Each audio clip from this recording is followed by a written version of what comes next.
Give me that. Definitely encourage people to look up call debit spreads and check out any clips that we do have on that. So like I wanna shift it towards Tesla because Tesla has been on a downward spiral, right? We started this podcast was right around the same price where it is right now, and this was, a couple months ago, maybe a month and a half, 2 months ago, for it to go all the way up and almost, double up and be at $15, $16.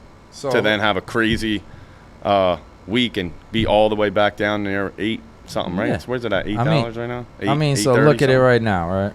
Wanted to get the exact numbers real quick. TSL right now is at $8.40. Mm-hmm. The Tesla stock is under 200 again. It's at 197.49. Wow. So if this is not a prime time to buy Tesla or TSL, which we have it on the board. Well, we have TSLY.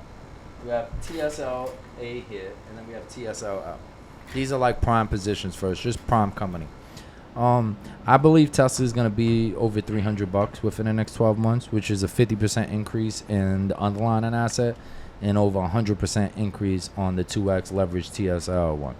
So, I think is a perfect entry, perfect time. Like, I know you purchased an additional 100 shares of TSL today. Rated like 814, yeah. I'm like, hey, buddy, just buy another 100 shares. You're like, for real? I'm like, yeah, like, this is a good spot for you.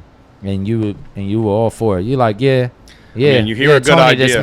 This makes perfect sense. Because it's better than where NVIDIA is at because, it's going to take a lot for NVIDIA, which is at maybe $50 right now, to try to double up, Cause well, you're talking about NVDL. NVDL, yeah. It's going to take a lot for that to, for that 50 to turn into 100, where that 840 to turn into the 16 again, it was already there. Yeah, I mean, I sold out everything at 15, 16. Yeah. I was just like, this ran up so fast, so quick. Let me get out of here. Yeah. And now it's at 840, and now I'm just like, okay. Time to put it in. It's time to get it in.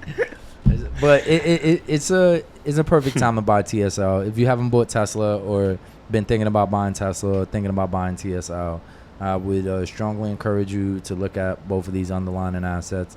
They look very, very prime time to buy.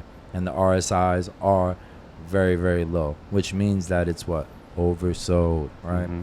So we're emphasizing the RSI really strongly this week because, we're going to slowly talk about technical indicators that we use every day and like their importance on everything. We did a whole episode on implied volatility. So if you want to learn what that's about, I strongly suggest you go to our reels on Instagram or go to some of our full clip videos on YouTube. Also going to put it in the description for y'all. Make it very easy. Yeah, and you can learn a lot just watching those videos. So yeah, man, I feel like Tesla is gonna. It's time for it to go up again. And even Tesla, that's would be good to get into. Well, it's literally the out of the Max 7, it's the one that's underperforming the most. It's kind of like just a little brother back there with the. Underperforming. Like you have to think about what this company's really doing. Like it's like this is going to be the autonomous leader. Like.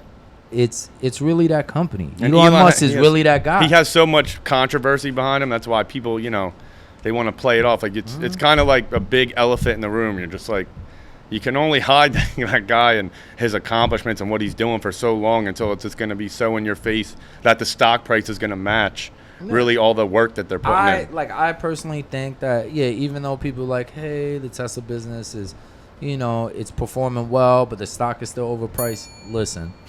All the stocks of all the big major companies are overpriced. Every single one. Every single big U.S. company that's doing really well is overpriced. You try to look at the technicals, everyone's going to say the price to earnings is too much. Everything's overpriced. It's always going to be overpriced. Since I've been following stocks since I was a teenager, everything's been overpriced. It's always